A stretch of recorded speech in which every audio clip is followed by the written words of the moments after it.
My name is PokeGold76 and I collect, buy, sell, and invest in Pokemon cards.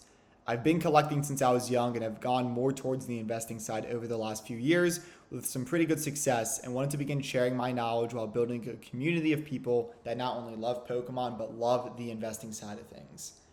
To start my first video off, I want to go through what I believe are 5 underrated vintage Pokemon cards that not only have awesome artworks, but what I believe are great investments that will go up in price for the long term.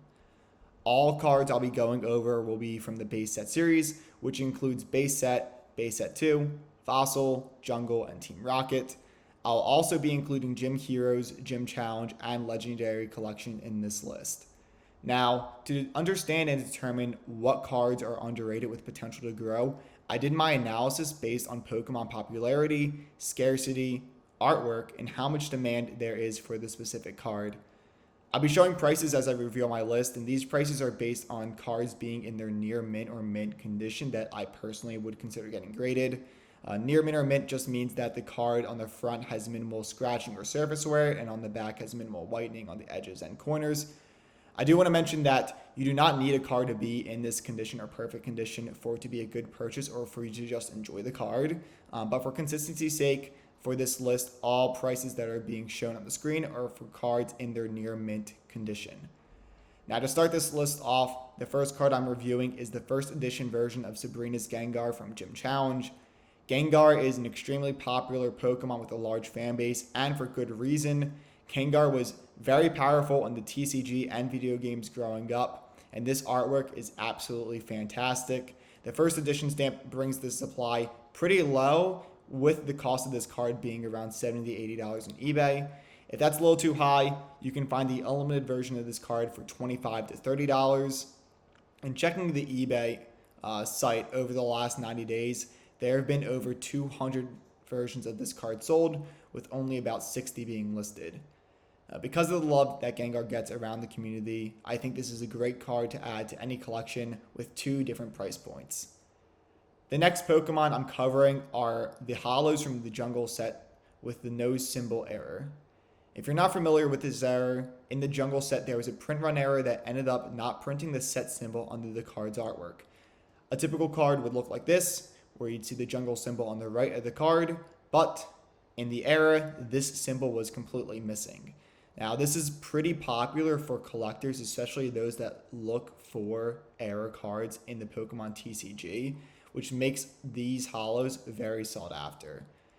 These will run you a little more than the typical standard version without the error in this set, with these cards costing about double what the regular version cost. But because of the supply of these being lower, I think there's a great opportunity to collect a variety of these different cards to hold in this set for the long term.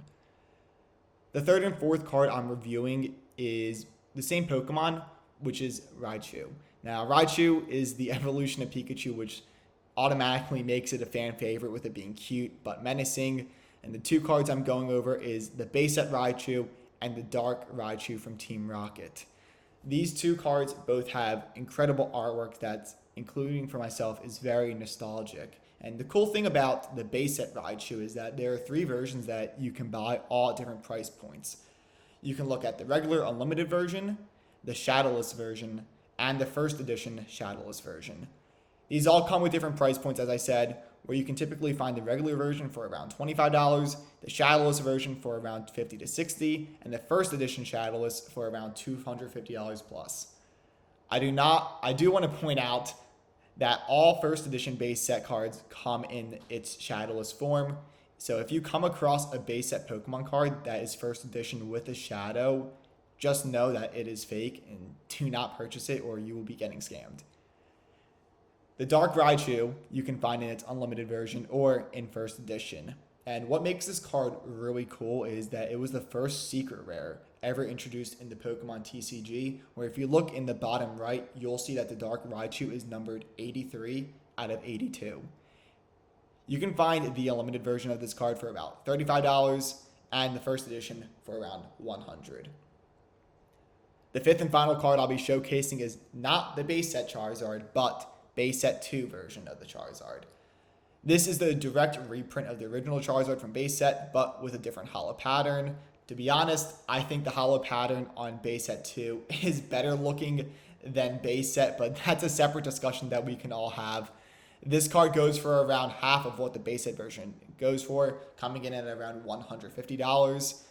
Obviously, this is a very iconic art and Pokemon to collect, and you can definitely not go wrong with purchasing a vintage Charizard. Now, I feel like I cheated a little bit by giving 2 different Raichus, so I'm adding one more bonus card, or cards I should say, to my list of underrated vintage cards with Legendary Collections of Reverse Hollow Pokemon. Now, every single card released in the Legendary Collection set came with another Reverse Hollow version that some people refer to as the Firework pattern. There is no other card that comes with this pattern, making this set extremely unique. You can find these cards for a very wide variety of prices, with some of the not as popular Pokemon or trainer cards going for around $25 to $30, and the rarest of cards going for $1,000 plus. I think any card from this set in its reverse version is an awesome pickup and allows flexibility depending on what budget you may look like. Well, there you have it. My list of 6 different Pokemon cards / sets that I believe are underrated and great investments for the future. If you have any cards that you collect, make sure to let me know in the comments. If you enjoyed this video, please don't forget to hit the like button. And if you want to see more of this content, I'd love to see you subscribe. Thanks again for tuning in, and I hope to see you back in my next video.